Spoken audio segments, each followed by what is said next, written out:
computer.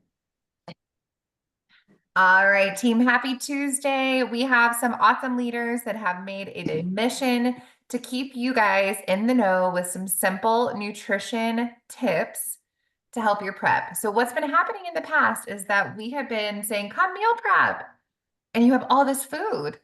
And then we're not really prepped to do the prep. And so every Tuesday, we're going to be launching these little mini videos, give you guys some bites, if you will, to be able to help make your meal prep run more smoothly and efficiently. And so today we're going to focus on the things that you actually need. You've got all this food.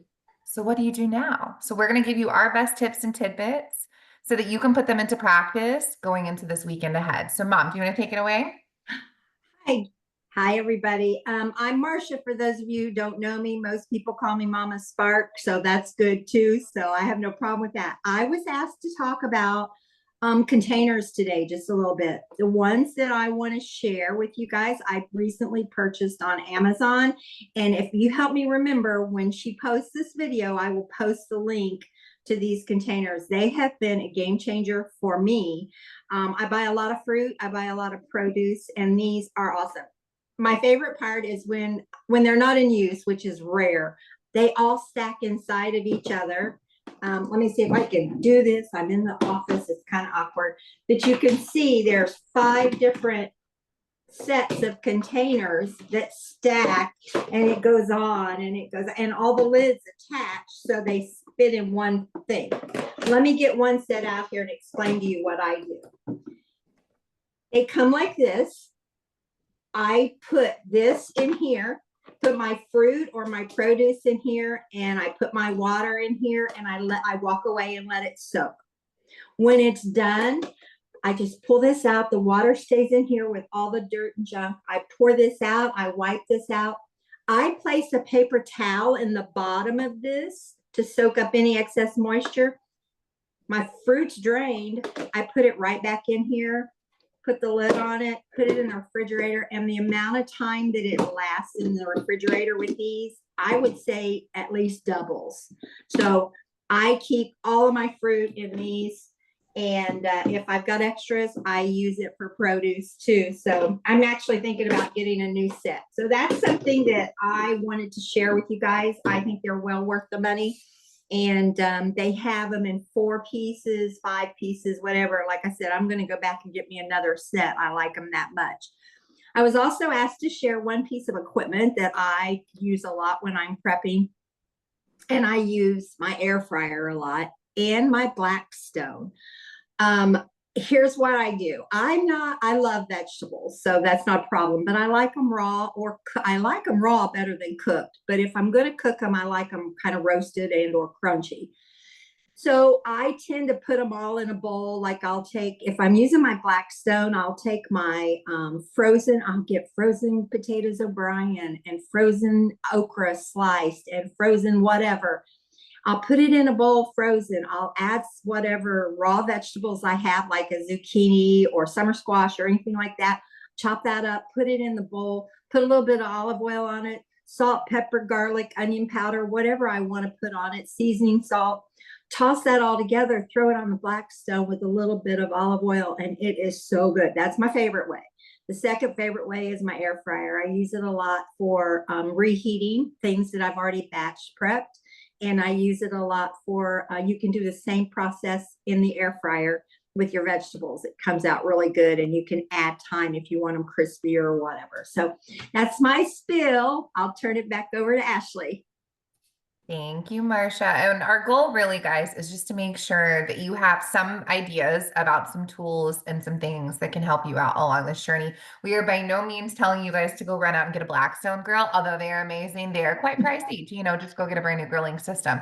But use this as inspiration to collect some ideas, some literal tools for your toolkit as we continue the conversation. Robin, are you able to share out some things?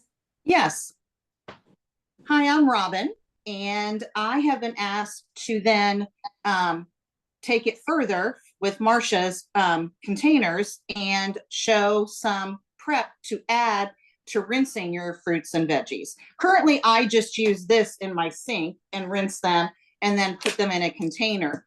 But since Marcia mentioned about she does it individually, what you can do is add a fourth a cup of vinegar to that, and then a 1 tablespoon of baking soda, and then soak those for 15 minutes, and then turn them periodically, and then lay flat to dry.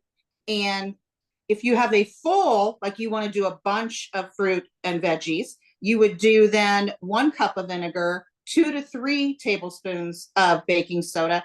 Same thing, 15 minutes, turn a few times, rinse, and then lay them out to dry.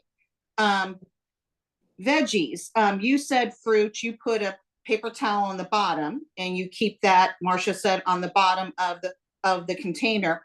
Do you add water to your celery and carrots? A wet paper towel on top would be an option. For cucumbers, a paper towel on top, and store your cucumbers upside down so then it drains down the moisture. A folded paper towel around peppers is an option to wrap around them. Lettuce, do you use a salad spinner? Possibly. Do you put a wet paper towel on top? And what do you store your lettuce in to keep it longer? Maybe the wet paper towel on top will help. It's helped mine last longer. I use, and I love Marcia's containers, and I got them at Walmart, $5, and the lid comes off, and there are container spots here and a middle one. I usually put my fruit and everything on top, and then underneath is where I put my veggies and that cut up, and then it stores in the refrigerator. It's a little more bulkier. I have 2 of them. I used to do my veggies in one and fruit in the other, but now I've kind of combined them because of the size of it. Also, I was asked to do the portable crock pot.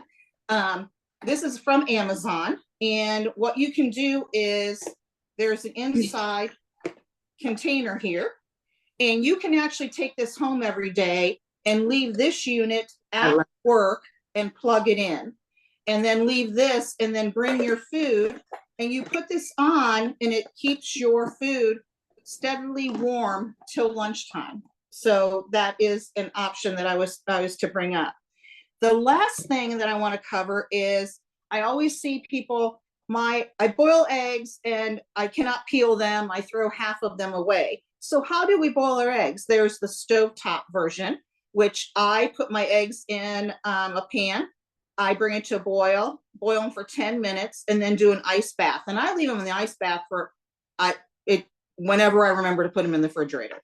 There's another option of doing them in the oven. I don't know if any of you have done that, where you set your oven at 325, you get a muffin pan, and you put your eggs in each muffin pan, and you bake them for 25 to 32 minutes. Now, if you want them easily to peel, you would do it for 32 minutes. Then you put them in an ice water bath for 10 minutes, and then they're ready. A third option, and I don't have a visual for this, and we're going to post a link possibly on this, is electric. Buying one of those egg cookers where you put your eggs in there and plug it in, and it boils them that way. So that's what I have to share today.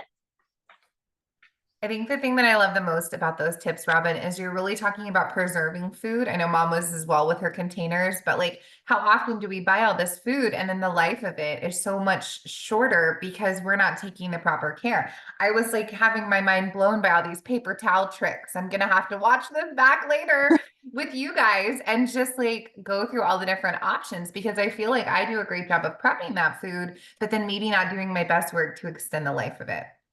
So we don't want to keep you guys much longer. We are going to just go over one more simple thing. And my tips for the trade are, just as a working mom, a busy working mom, I need to make sure that everything is grab and go and simple. And so I actually have our portion container cups, and they come this way from Body. And when you open it, there are a bunch of other little containers in here to make sure that you're measuring things out. And it simply is a grab and go in the morning after you prepped your food. So I might batch cook a bunch of things. I love using multiple heat sources. I have a steamer, I have an air fryer, I've got my microwave going, my stovetop, and my oven. I have all things going because I'm a busy mom and I have a lot to do. And so after I've made all this food and I've got everything going for an hour or so on the multiple heat sources, 15 minutes for this, 10 minutes in the microwave for that, I put it into these containers to portion everything out because not all portions are created equally. So I know I'm going to use my green one for my veggies because I need more of that. I'm going to use a smaller one for my seeds and my nuts because I don't need a veggie size portion of those, right? So this helps me as a busy working mom be able to have everything baggied or portioned out to where when I make my lunches in the morning, I'm grabbing 1, 2, 3, putting them into my lunch bag, and I'm ready to go. So we hope that this video brought you guys some value and gave you some tangible things that you're able to put into effect this weekend when you go to prep your food, because once we have the food, we need to know what to do with it. Drop your favorite things below and be on the lookout for our links to come. Have a great day, guys.